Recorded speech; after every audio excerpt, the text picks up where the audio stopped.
शंकर भगवान की शिवरात्रि साधना की रात्रि होती है।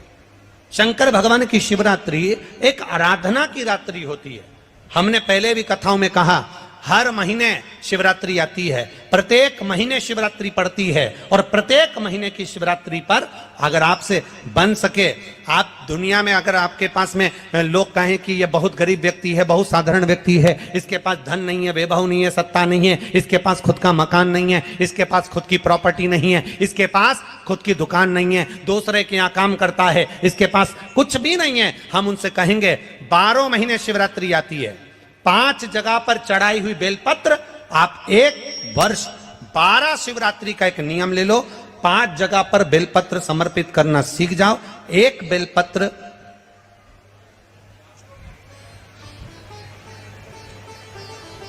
ये शिवलिंग, ये जलाधारी, बहुत ध्यान से देखना, ये चरण जहां से जल नीचे गिरता है, गणेश जी का स्थान, कार्तिकेय जी का स्थान, यह हस्तकमल, माता पार्वती जी का हाथ हस्तकमल, शिवलिंग, भगवान शंकर का स्थान। ऊपर से जो एक एक बूंद जल शिवलिंग के ऊपर गिर रहा है, शंकर भगवान की 5 बेटियां, जया, विषहरा, शामरीबारी, दौतली, देव।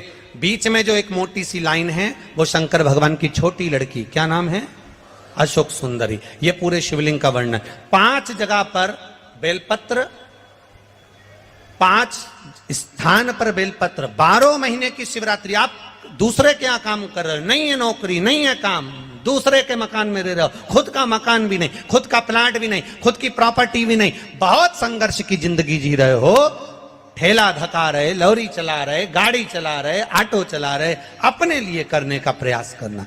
घर में जितने सदस्य हैं, 12 महीने शिवरात्रि आती है, एक बेलपत्र अशोक सुंदरी वाली जगह पर, डंडी का मुंह नीचे की ओर। दूसरी बेलपत्र माता पार्वती जी के हस्त कमल पर, ये 2 पत्ती जो होती है, इस पत्ती के 2 भाग शिवलिंग के बीच में हो। तीसरी बेलपत्र भगवान शंकर के शिवलिंग पर, डंडी का भाग आपके विपरीत दिशा में हो, विपरीत दिशा में।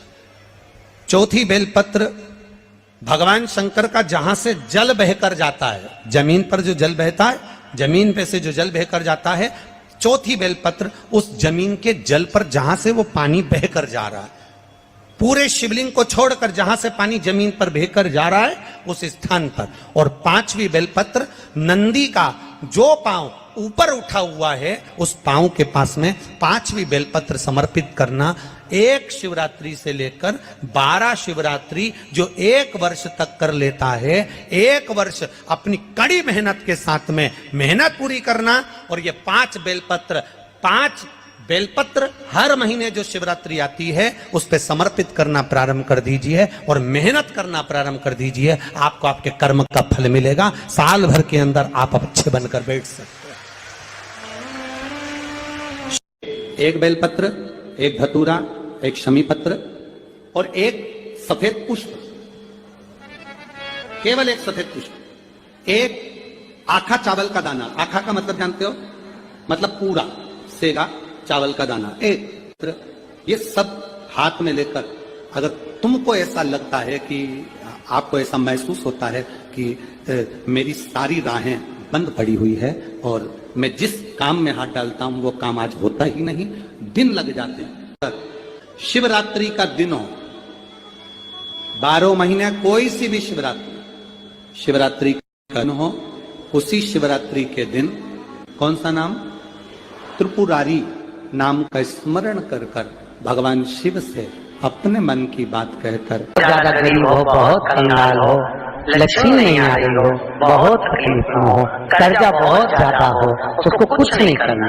सोमवार के सोमवार शाम के समय बेलपत्री के पेड़ के नीचे थोड़ी सी शक्कर या गुड़ डालकर एक दिया रखकर घी की बत्ती लगाकर जलाकर जाओ, अपने आप कर्जा चूकना चालू हो जाता है।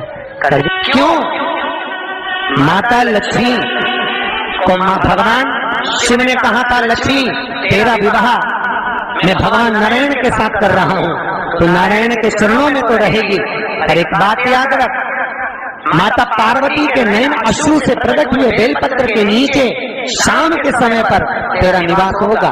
तो प्रतिदिन शाम के समय पर बेलपत्र के पेड़ के नीचे बैठकर नारायण की आराधना करेगी। जो तेरे नाम का दिया बेलपत्र के पेड़ के नीचे लगाएगा उसका घर संपदा से भर जाएगा। सारी दुनिया में जाकर बोलिया है, जगह जगह जाकर प्रार्थना कर ली, निवेदन कर लिया, तो भी तुम्हारा अगर कोई काम ना बने तो एक काम जरूर करना, एक बेलपत्र, एक शमी पत्र, एक कनेर का फूल देवाधिदेव महादेव को प्रत्येक प्रदोष के दिन शिवजी को जल चढ़ाकर समर्पित करना प्रारंभ कर दो। 2 या 3 प्रदोष निकलेगी, मेरा देवाधिदेव महादेव तुम्हारी झोली खुशियों से भर देगा निश्चित। आप उससे निवेदन करेंगे, प्राप्त होगा। शिव तत्व में जो सुख है वो सुख कहीं नहीं। मात्र शिव मंदिर में झाड़ू लगा रही हैं अहिल्याबाई, साधारण सा भाव है, केवल एक झाड़ू। कई लोग कहते हैं महाराज जी आप कहते हो मंदिर में जाकर झाड़ू लगाओ, पोछा लगाओ, तो जो हमने मंदिर में की बड़ी सुंदर कथा की है।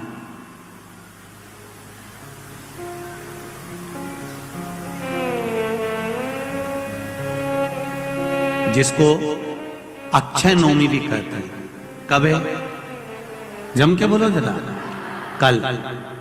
आज गोपाष्टमी है, कल आंवला नवमी है, और आप सबसे निवेदन करूंगा कि आंवला नवमी के दिन शाम के समय पर आंवले के वृक्ष के नीचे घी का दिया लगाकर कनक धारा स्तोत्र का पाठ अवश्य करें। नहीं आता हो तो मोबाइल पे उसको सुने, पर एक बार आंवला नवमी के दिन आंवले के वृक्ष के नीचे कनक धारा स्तोत्र का पाठ चाहे संस्कृत में चाहे हिंदी में करना चाहिए। उससे साल भर लक्ष्मी की कमी नहीं आती और आनंद का अनुभव होगा। करो।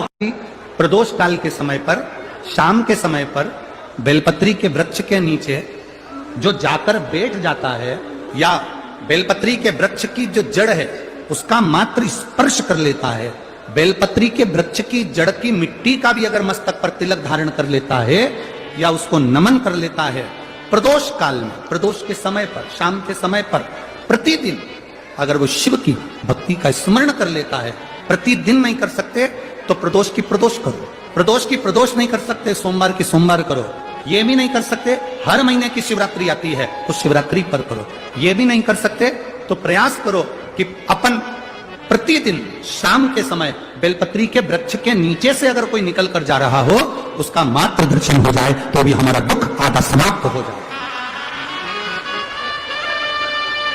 तो भी उसका दुख समाप्त हो।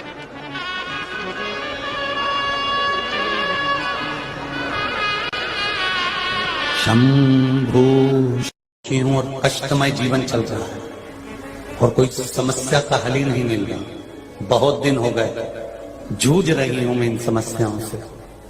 तो बेलपत्री की जड़ के अंतर्गत जो बेलपत्री का बड़ा वृक्ष हो उसकी जो जड़ हो उस जड़ पर लाल चंदन घिसकर या लाल चंदन से कटोरी में घिसकर लेकर जाएं। शिवजी पर लाल चंदन से पूजन करने के बाद में उसी चंदन को लेकर आकर बेलपत्री की जड़ में ओम शब्द लिखकर, अक्षर लिखकर उस पर एक बेलपत्र समर्पित कर कर शिव जी से अपनी कामना कर कर जो प्रदोष के दिन,